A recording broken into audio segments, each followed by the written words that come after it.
Maxime Switek. La morale de l'info, bonjour Raphaël Antoven. Bonjour Maxime. Une morale sous forme de bac philo toute la semaine, puisque dans un peu plus de 10 jours maintenant, les élèves de terminale plancheront sur leur épreuve de philosophie. Et donc, chaque matin jusqu'à vendredi, vous allez traiter pour nos auditeurs un sujet de dissertation qui est déjà tombé au bac. Quelle question vous posez-vous aujourd'hui ? La politique peut-elle se passer de morale ? C'est une bonne question. La politique peut-elle se passer de morale ? C'est une question d'actu. Non, c'est une question éternelle. Que l'actu ressuscite à intervalles réguliers depuis que les hommes ont l'habitude de se donner des représentants. Si on examine la question, la politique peut-elle se passer de morale ? On découvre une ambivalence passionnante qui permet de serrer le problème. Quelle ambivalence ? Eh bien, on peut l'entendre de deux manières. Numéro 1, toute action publique suppose-t-elle un comportement moral ? Premier sens. Ce qui est utopique. Numéro 2, toute action publique suppose-t-elle de brandir la morale comme effet d'affichage, ce qui est cynique. Bref, est-ce qu'on parle de la morale ou est-ce qu'on parle de son spectacle ? Prenons par exemple, Maxime, les affaires Fillon et Ferrand, pour pas faire de jaloux. Pas de jaloux. Non, l'un et l'autre ont fait valoir qu'ils n'avaient rien fait d'illégal. Or de cela, les réseaux sociaux s'en fichent. Les tribunaux populaires ne jugent pas en droit, ils jugent en principe. La légalité n'est pas un critère de moralité, surtout quand la loi permet d'employer les membres de sa famille ou de réaliser des opérations immobilières en jouant sur 2 tableaux. Mais alors, comment injecter de la morale dans la politique ? J'ai sauté une relance. Autrement dit, quand on brigue les suffrages des électeurs, il ne suffit pas, je vais répéter celle-là, autrement dit, Raphaël, je vais le faire avec le plus grand naturel, autrement dit, Raphaël, quand on brigue les suffrages des électeurs, il ne suffit pas de respecter la loi, encore faut-il être exemplaire. Exactement.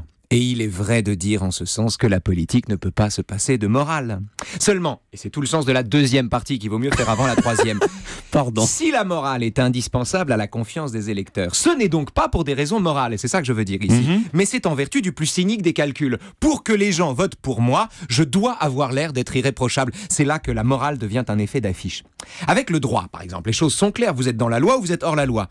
Avec la morale, c'est plus compliqué, puisqu'on est toujours suspect de la brandir ou de s'en vanter quand on la pratique, ce qui n'est pas moral. Et cette difficulté, vous savez, on la retrouve dans l'expression de moralisation de la vie publique, qui est à la fois malhonnête parce qu'elle injecte du droit dans l'action publique et non de la morale, et cynique parce qu'elle donne le sentiment que c'est la morale qui s'impose, alors qu'en réalité, la morale démissionne en recourant aux lois instituées. Et alors, comment injecter donc de la morale dans la politique ? On y vient, sans le faire pour des raisons immorales. En faisant la différence entre la morale et l'éthique, et pour reprendre le lexique de Natacha Polony, entre la vertu et la vergogne. Car la morale, que les réseaux sociaux prennent pour la loi, que la politique brandit comme un cache-misère, et qui finalement n'engage personne à force de désigner tout le monde, n'a rien à voir avec l'éthique individuelle qui ne cherche pas à plaire et qui se satisfait du respect de la parole donnée.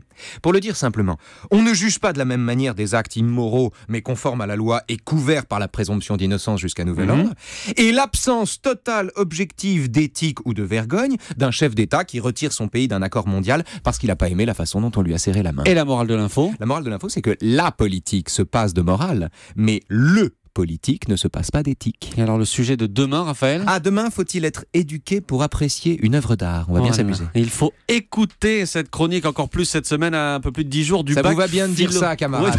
Faire la partie 2 avant la partie 3. Je suis désolé, mais j'étais tellement emporté par ce que vous disiez. Voilà. J'allais directement vers la partie 3. Vous allez gagner du temps. Merci. Salut. Dans un instant, j'ai honte, vous savez. J'ai honte. Dans un instant, le journal de 9h avec Céline Kallmann. À tout de suite. Salut.